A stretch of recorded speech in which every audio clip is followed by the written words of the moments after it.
Hello from Kauai, Hawaii. This is Louis Herms with Screw Big Gov, and this is a delightful interview for me because I just heard this gentleman speak for the first time and blew me away about what's really going on in Hawaii, but he takes a sovereign take to it that's just epic. I'll have you introduce yourself. I'll just say this is Gene. Yep. And it's fantastic. Thank you very much for being here. My pleasure. Thank you so much, Louis. Aloha kako. My name is Gene Tamashiro. I'm a Hawaiian national, which is differentiated from a Hawaiian as we've been programmed to think about.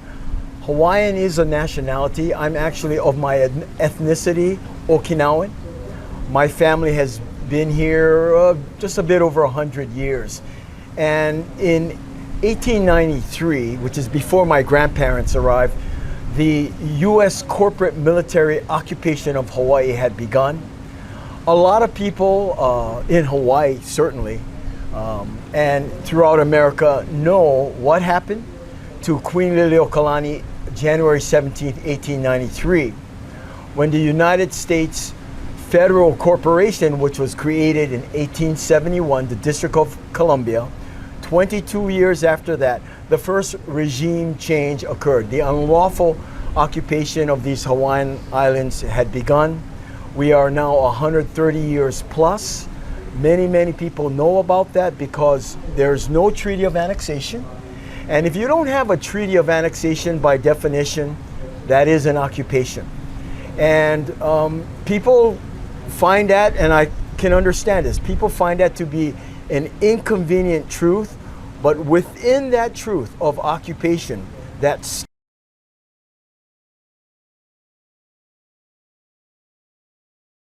there is a pathway to lawfully remedy that. That military corporate occupation can be untangled peacefully, lawfully on the U.S. side through United States Field Manual 27-10. And one of the key precepts of U.S. Field Manual 27-10, which is built on the law of nations, and the law of nations is a natural law document: be truthful, do no harm, and honor your word. And in the world of law, actual law, and there's only really one law on earth, and that law is to arrive at a lawful conclusion. What is the truth? Was any harm done? And what is the status of agreements, contracts, and treaties? For the fifth grader, son, be truthful, do no harm, and honor your word. So that principle of law is part of our unalienable right. We have a right, a perfect right, and we have the responsibility to move forward in that unalienable right, to discover the truth. And what we've done in Hawaii is we have formed international tribunals, sovereign Americans who know where they woke up this morning, sovereign Hawaiians who know that there is only one law. And for the Americans, that law was sanctified Declaration of Independence, 1776. For the Hawaiians, Declaration of Rights, 1839. So this unity in the law is the platform that makes us know and makes us apply. Unity in the law equals unity in the people. So with that knowledge, with that tool of lawful empowerment, we will huli, or turn around, what has been provably unlawful in this occupation. And in my heart, I really do believe as Hawaii reclaims her sovereign destiny in the family of nations as a constitutional monarchy, it will be the greatest thing to help America and the Americans fighting to restore their constitutional republic. Once again, there's unity in the law. 1776 equals 1839. But we have to, remember who we are, where we are, and what is the law on this aina being land. And so I'm so grateful that that message of truth, and it's backed by tons of evidence, tons of due diligence, and so much default, non-response, acquiescence by occupying powers. So we have already confirmed the truth and the law, and now it's time to assert our remedy. In Hawaii, the greatest remedy, the greatest assistance that the Americans could do for us here, practically speaking, is to organize themselves and create a lawful American embassy and or a lawful American consulate. Typically, the embassy of sovereign Americans would be happening on Oahu. I honestly don't know if Oahu's organized enough and ready. There's a lot of confusion and infighting on Oahu, but perhaps Kauai or Maui or Hawaii Island where I'm from. Not sure where that's going to be, but today in my heart I'm so grateful and awakened to the circle of sovereign people that you have brought together, and we are also very grateful that the sovereign people have come together now to learn from each other, gather new information, and really get organized so we can protect the truth and the law and everyone's God-given unalienable rights. That's beautiful. So, yes, sir. If I can nail it down real quick. By the way, our audience is very, very familiar with the occupation in the United States itself, and Washington, D.C. being a corporation. Yes. So they're very familiar with that. So with this said, it sounds like the outcome that you're looking for, and please correct me if I'm wrong, is Hawaii would be a nation within itself, and there would be a treaty, because there still needs to be protection from other evildoers, possibly with the United States. Yeah. Is that right? And therefore we'd have an embassy planted here. Very good. Our country, in the Hawaiian language, in Olelo, Hawaii, is called Ko Hawaii Pai Aina. So our treaties with America, with England, with like 50 plus countries, we have treaties. When they arrested our queen, actually only Japan showed up to say, hey, what's going on here? Don't we all have treaties with the Hawaiian Islands? Right. The Japanese did send a warship, but no one else came. Britain didn't come, Russia didn't come, France didn't come, and so the Japanese decided, so they backed off. Mm-hmm. Truth is sovereign, and because of that fact, we are truly empowered to restore what is pono being righteous. And like I said, the restoration of our constitutional monarchy will be the greatest pillar of change that will help restore the constitutional republic. Now that process I have detailed, and I can give you a copy of that later on. Basically an 8-step process. We are kind of between step 1 and 2. In other words, all of each island has sovereign Americans and sovereign Hawaiians who now have awakened to where we all woke up. We woke up in an occupied country. And the law of nations, God's natural law, the law of occupation, both of our constitutions. On the American side, it's U.S. Constitution, Article 6, Clause 2, supremacy of treaties, and lack thereof. So the Hawaiians have to, and we have launched this, it's called Hawaii Transitional Governance. I don't say government, right. I say governance because it's the principle of law in a transition period. So we're not a fully recognized sovereign nation people's government yet. And so the Hawaiians of all colors, because I'm Okinawan, and I am grateful that the Kanaka Maoli, or the First Nations people, are recognizing how natural law works, how it empowers all of our God-given rights. They also know, the true leadership knows, that no one is above the law, that we're all equal under the law, but we have unique responsibility and stewardship rights to carry forward. We can't make this pono. We can't make this lawful and this of a benefit to all unless all those that have stake in this game come forward and apply the natural law with hopefully as small an ego as possible, Right. you know, to come and to serve like you're doing here, like these people are doing here. So the House of Nobles, or the Kanaka Maoli families that have superior land title rights that were codified in 1848.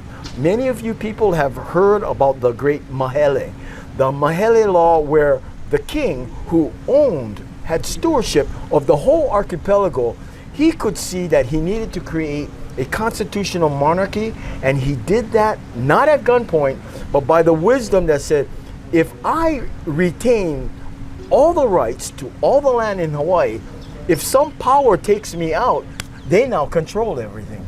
So what he did was he divided the land in the Great Mahele. And so 245 chiefs have, excuse me, the allodial title to the lands. But that title, that forever title, comes with restrictions and limitations. In other words, no land, not a square inch of Hawaii, can actually be lawfully sold. The king, who had total ownership of it, when he did the Mahele and separated the Aina into 245 konohikis, he said, you have the eternal blessing of me upon you to steward that Aina for the benefit of all. Under the Creator's law, you are not allowed to sell it. So there's a lot of land title transfers and leases that are clearly, and we can prove, defective. Don't be worried about that. Let's all come forward.